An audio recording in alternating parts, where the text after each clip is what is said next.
नमस्कार, मैं मिसेस संगीता बागड़ी आज आपके सामने सिंधु घाटी सभ्यता भाग 4। आज हम डिस्कस करेंगे सिंधु घाटी सभ्यता के राजनीतिक जीवन, सामाजिक जीवन, आर्थिक जीवन और धार्मिक जीवन के बारे में। इससे पहले हम सिंधु घाटी सभ्यता से रिलेटेड 10 टॉपिक कंप्लीट कर चुके हैं। तो आज सिंधु घाटी सभ्यता की सबसे पहले करेंगे राजनीतिक जीवन के बारे में। राजनीतिक जीवन, उस टाइम पर कोई भी राजमहल या फिर प्रशासन या फिर जो राजनीति आज हम कर रहे हैं, जो एमएलए हैं, एमपी हैं, जो हमारा राजतंत्र है, लोकतंत्र है, वो चीजें उस टाइम पर अवेलेबल हमारे पास है नहीं थी। यानी जो हमारा प्राचीन इतिहास था उस समय पर इस तरह का शासन नहीं किया जाता था। लेकिन कुछ साक्ष्य हमें प्राप्त हुए हैं जिनके आधार पर हम निर्णय ले सकते हैं या उन चीजों के बारे में जान सकते हैं कि प्राचीन समय में जो हमारा राजनीतिक जीवन है वो किस तरह का था। सबसे पहले है पुरोहित की मूर्ति कि सिंधु घाटी सभ्यता का जो राजनीतिक जीवन है उसके बारे में जो विचार हम कर रहे हैं कि किस टाइप का लोग जो राजनीतिक जीवन व्यतीत करते थे। तो उस टाइम पर हमें क्या है, खुदाई में एक पुरोहित की मूर्ति मिली है जिससे अंदाजा लगाया जाता है कि पुरोहित जो वर्ग है उसको उस टाइम पे श्रेष्ठ माना जाता है और हो सकता है कि उसके नियंत्रण में ही शासन चल रहा है। दूसरा है व्यापारी वर्ग। व्यापारी वर्ग, साक्ष्यों के आधार पर विचार किया जाता है कि जो व्यापारी वर्ग है कि हो सकता है कि जो शासन है वो व्यापारी वर्ग के द्वारा चलाया जा रहा हो, या फिर नगर प्रशासन या शासन की जो प्रणाली है वो नगर प्रशासन के द्वारा चलाई गई हो। जुड़वा राजधानी, जुड़वा राजधानी जो पिकट है उन्होंने इसको क्या कहा है, इतिहासकार जो पुरातात्विक इतिहासकार है पिकट, उन्होंने जुड़वा राजधानी इसको बोला है हड़प्पा और मोहनजोदड़ो को। तो जुड़वा राजधानी किसे बोला है, हड़प्पा मोहनजोदड़ो। हड़प्पा और मोहनजोदड़ो को जुड़वा राजधानी कहने वाले हैं पिकट। उसके बाद है हंटर। जो हंटर है उन्होंने, इतिहासकार ने मोहनजोदड़ो को राजतंत्र की बजाय लोकतंत्र का नाम दिया है। यानी कोई भी राजमहल खुदाई में नहीं मिला है, किसी भी प्रकार के राजा से संबंधित जो साक्ष्य है वो हमें खुदाई में नहीं प्राप्त हुए हैं। तो इसलिए एक निष्कर्ष के आधार पर कहा जा सकता है कि जो सिंधु घाटी सभ्यता का जो राजनीतिक जीवन है वो राजनीतिक जो जीवन है वो राजतंत्र नहीं बल्कि जनतंत्र था, यानी लोकतंत्र था।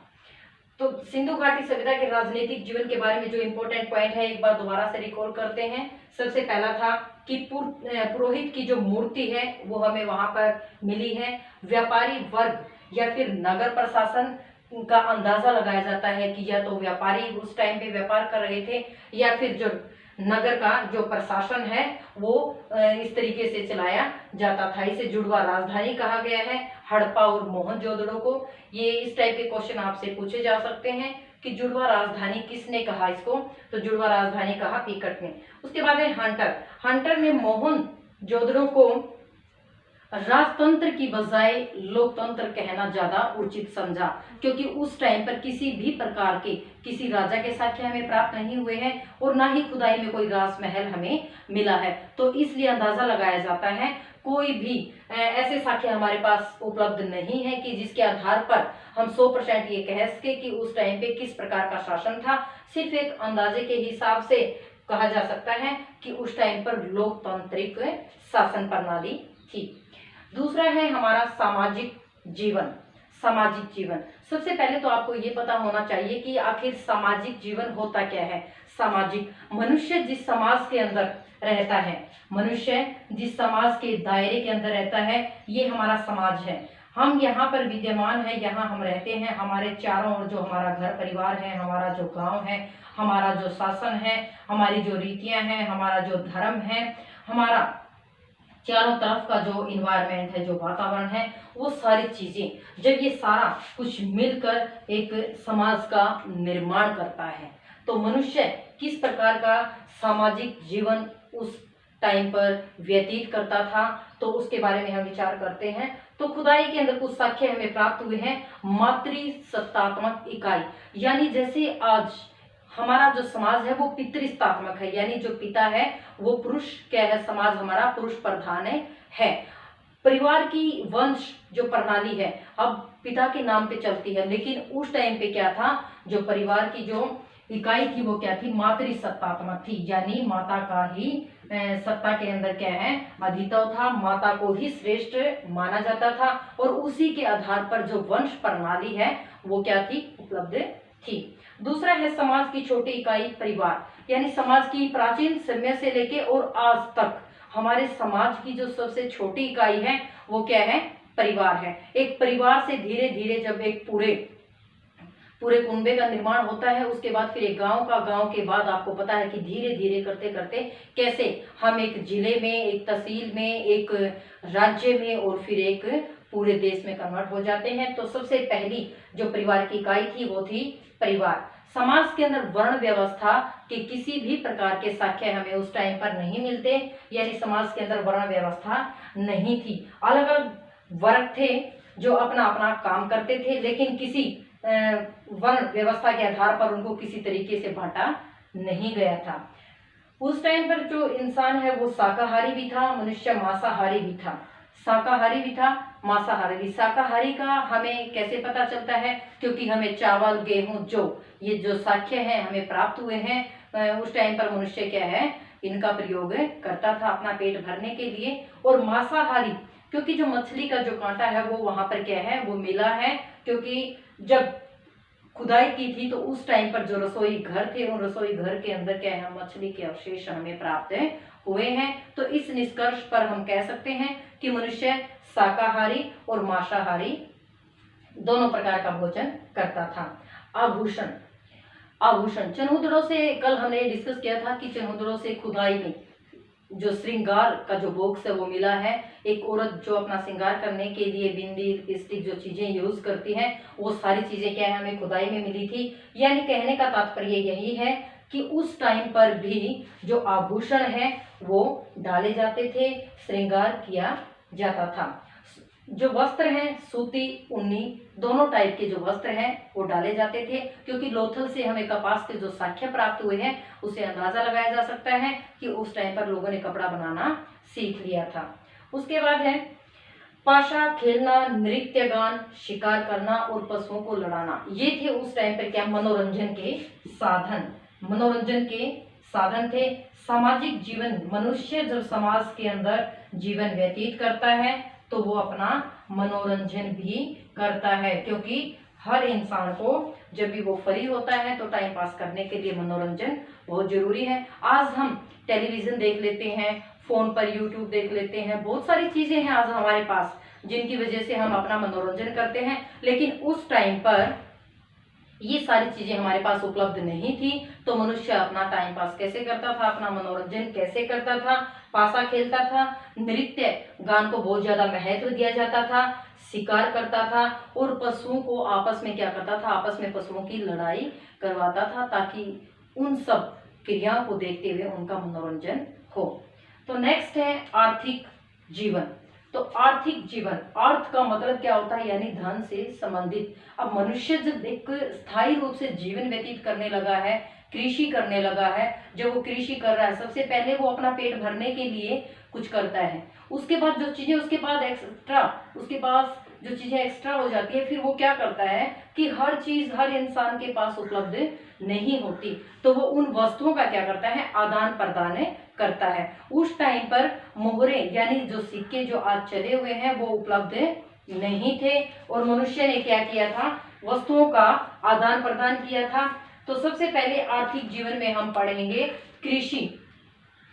आर्थिक स्थिति को मजबूत करने के लिए सबसे मेन जो साधन था वो कृषि था, और कृषि में जुताई, बुआई और सिंचाई, इन सभी चीजों से मनुष्य क्या है, परिचित था, क्योंकि जुताई की जो साक्ष्य है वो हमें मिले हैं, और सिंचाई के बगैर आपको पता है कि सिंचाई के बगैर जो फसल है वो अवेलेबल नहीं हो सकती।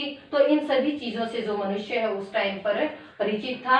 और चावल के जो साक्ष्य हैं हमें लोथल से प्राप्त हुए हैं। चावल के बारे में बहुत कम जानकारी थी, बहुत कम जगह पर चावल क्या है उस टाइम पर प्राप्त हमें हुआ है। उसके बाद है कपास। कपास का भी हमने अभी पीछे साक्ष्य जो हमने पढ़े थे कि सिंधु घाटी सभ्यता से हमें अवशेष मिले हैं और कपास भी हमें उस टाइम पर उनको कपास की उनको जानकारी थी। उसके बाद है पशुपालन। सबसे प्रिय पशु था उनका एक कुबड़ वाला सांड जिसकी वो पूजा भी करते थे, उसको एक श्रेष्ठ पशु के रूप में मानते थे। गाय और घोड़े के भी कुछ कंकाल उस टाइम पर मिले हैं, यानी घोड़े के जो अवशेष है वो भी उनको प्राप्त हुए हैं, यानी घोड़े से भी वो परिचित थे। नेक्स्ट है उद्योग। सिंधु घाटी सभ्यता में खुदाई के टाइम पर कुछ अवशेष जो प्राप्त हुए हैं सूती वस्त्र, क्योंकि सिंधु घाटी के जो लोग हैं वो कपास से अच्छी तरह से परिचित थे। जब वो कपास से परिचित थे तो सूती वस्त्र जो कपास से बनाए जाते हैं उनके बारे में उनको जानकारी थी। बर्तन, अब कांसे, चांदी और इन चीजों का वो प्रयोग करने लगे थे, तो उन्होंने क्या है बर्तन बनाने भी शुरू कर दिए थे। और शिल्प कला, तो खुदाई में हमें कई जगह से बहुत सारी जो मूर्तियां मिली हैं, तो उससे हम अंदाजा लगा सकते हैं कि जो शिल्प कला है उसके बारे में भी उनको जानकारी थी। नेक्स्ट है व्यापार कि जब जो वस्तुएं उनके पास उपलब्ध होने लगी थी, जैसे वो कृषि करने लगे थे, उसके बाद है पशु भी पालने लगे थे, उसके बाद क्या था उद्योग, सूती वस्त्र उद्योग थे, बर्तन बनाने के उद्योग थे, वो चीजें मतलब एक लंबा या चौड़ा विस्तार नहीं था, लेकिन कुछ मात्रा में वस्तुएं इतनी ज्यादा पैदा की जाने लगी थी या इतनी ज्यादा वस्तुओं का निर्माण किया जाने लगा था ताकि उनको बेच के वो अपनी जरूरत की दूसरी चीजें खरीद सके। तो उनका व्यापार पश्चिम एशिया, ईरान, अफगानिस्तान इन देशों के साथ व्यापार उनका होता था, क्योंकि ये साक्ष्य खुदाई में इन जगहों से, इन देशों से क्या है प्राप्त हुए हैं, मिले हैं। तो उसी के आधार पर अंदाजा लगाया जा सकता है कि सिंधु घाटी सभ्यता के लोग हैं वो पश्चिम एशिया से, ईरान से, अफगानिस्तान से क्या करते थे, व्यापार करते थे। नेक्स्ट पॉइंट है कि जो व्यापार है वो कैसे किया जाता था, क्योंकि आज अगर हम व्यापार करते हैं तो व्यापार के लिए हमें क्या चाहिए, मुद्रा चाहिए, यानी रुपया, पैसा हमें चाहिए। उस टाइम पर जो मुद्रा है वो अवेलेबल नहीं थी, तो उन लोगों ने व्यापार कैसे किया, वस्तु विनिमय का मतलब होता है कि अगर कोई चीज हमने खरीदनी है, अगर हमारे पास गेहूं ज्यादा है और हमें क्या चाहिए, कपास चाहिए, तो हम क्या करेंगे, सामने वाले को गेहूं देके उसके बदले में क्या खरीदेंगे, कपास खरीदेंगे। जिसके पास कपास ज्यादा है उसे वस्त्र चाहिए या फिर उसे आभूषण चाहिए, तो वो क्या करेगा, वो उसको कपास देके उससे क्या है, उसके बदले में उसे आभूषण खरीदेगा। तो इस टाइप से उस टाइम पर सिंधु घाटी सभ्यता के जो लोग थे वो व्यापार करते थे, वो वस्तु विनिमय यानी वस्तुओं का आदान प्रदान पर आधारित था। नेक्स्ट है कि निर्यात, कि सिंधु घाटी सभ्यता जो व्यापार होगा तो उसमें आयात भी होगा और निर्यात भी होगा। ये इंपॉर्टेंट है क्योंकि सबको पता भी होना चाहिए, क्योंकि व्यापार के अंदर दोनों चीजें मायने रखती हैं कि व्यापार में निर्यात किन चीजों का किया जाता था। तो उस टाइम पर सिंधु घाटी सभ्यता के लोग कपास से अच्छी तरह से वाकिफ थे, तो वो सूती वस्त्र का निर्यात करते थे। हाथी दांत उनके पास अवेलेबल था बहुत ज्यादा मात्रा में, तो हाथी दांत का भी वो क्या करते थे, निर्यात करते थे। और इमारती लकड़ी, इन तीन चीजों के साक्ष्य हमें प्राप्त हुए हैं, जिसके आधार पर हम कह सकते हैं कि सिंधु घाटी सभ्यता के लोग सूती वस्त्र, हाथी दांत और इमारती लकड़ी का व्यापार करते थे। नेक्स्ट है आयात, कि सिंधु घाटी सभ्यता के लोग किन किन चीजों का आयात करते थे। तो सिंधु घाटी सभ्यता के लोग आयात करते थे चांदी का ईरान से और अफगानिस्तान से। टीन का आयात किया जाता था सिर्फ अफगानिस्तान से, और जो तांबा है उसका आयात किया जाता था राजस्थान खेतरी की जो खाने हैं वहां से जो तांबा है वो बहुत तायत मात्रा में मिलता है, तो इन चीजों का वो आयात करते थे। चांदी ईरान और अफगानिस्तान से, टिन अफगानिस्तान से और तांबा राजस्थान खेतड़ी से आयात किया जाता था। नेक्स्ट है धार्मिक जीवन एक अपने आप में एक अलग अस्तित्व होता है इंसान का। हर इंसान प्रकृति से बचने के लिए पहले क्या करता था, पूजा पाठ करता था। आजकल वो सिस्टम बहुत ज्यादा चले हुए हैं, क्योंकि हम हर घर में मंदिर मिलेगा, हर गांव में, हर शहर में बहुत बड़े बड़े जो मंदिर है, जैसे सोमनाथ का मंदिर है, ऐसे बहुत सारे जो मंदिर है जो बाद में उनका निर्माण किया गया था। लेकिन उस टाइम पर एक लौकिक सभ्यता थी, मंदिरों का किसी भी प्रकार का कोई साक्ष्य नहीं प्राप्त हुआ। मनुष्य उस टाइम पर पूजा करता था तो सिर्फ और सिर्फ अपनी रक्षा करने के लिए या प्रकृति की वो पूजा करता था। इस चीज पर आधारित उसकी जो पूजा पाठ थी, ताकि ये चीजें हमें नुकसान ना पहुंचाए। तो उस टाइम पर मातृदेवी की पूजा मोहनजोदड़ो से खुदाई में हमें प्रमाण मिले हैं, साक्ष्य प्राप्त हुए हैं मोहनजोदड़ो से कि मातृ जो देवी है यानी मातृदेवी जो माता है उसकी पूजा की जाती थी। वहां पर मोहनजोदड़ो के अंदर हमें मूर्ति प्राप्त हुई है, जिसके आधार पर हम कह सकते हैं कि मातृदेवी की पूजा की जाती थी।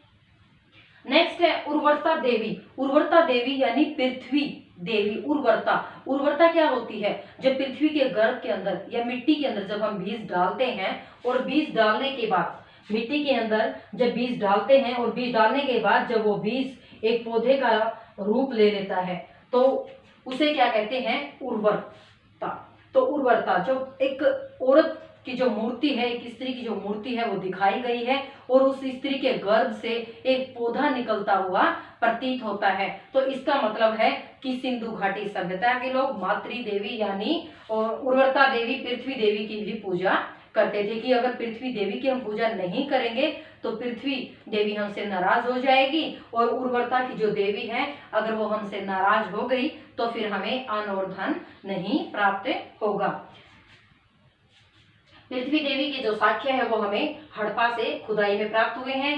मातृदेवी की पूजा के साक्ष्य हमें मोहनजोदड़ो से प्राप्त हुए हैं। उसके बाद है पशुपतिनाथ का प्रमाण। जो पशुपति नाथ है यानी पशुओं का पति, उसकी भी पूजा की जाती थी और इसके साक्ष्य हमें कहाँ से प्राप्त हुए हैं?